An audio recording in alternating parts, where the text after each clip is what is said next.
Menteri Sorkar Jylla uba Kyrmen Jylla ula penpau ya kecing Kyrmen halor ke Jingtih Dewïong Katkum gajuk Stad Saian kabansa Sdang Shen ha ke Jylla. Habaya day bat kecing penslam ula ong ba kecing dan jing hapok kendau jongki jaka shimet menta kila day jongki terai jaka haringkat kecing tukelar jongka sorkar.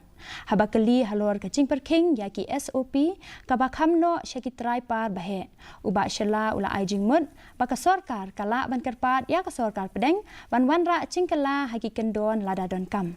Nalor kani ka sorkar Jylla kara perkhat ban ya chakmat bat ka QR code based tracking system na ka benta ka Indian made foreign liquor IMFL ka baladi hapo ka Jylla bat ka batmu ban penbha ha ka liang ka khuit ka suba bat ka ching pet ngor.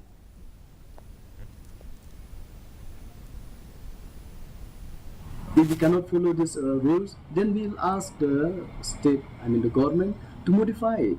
I believe even the central will accept that. Unless we start something, how do we know that whether we can do it or not? So, as of now, I don't know how much. We cannot say. But we expect that it will help, it will bring benefits, and it will be easy for us to have this tracking system. If everything will be in our fingertips, we'll have a dashboard where we can monitor each and every movement of our consignment. That is our expectation.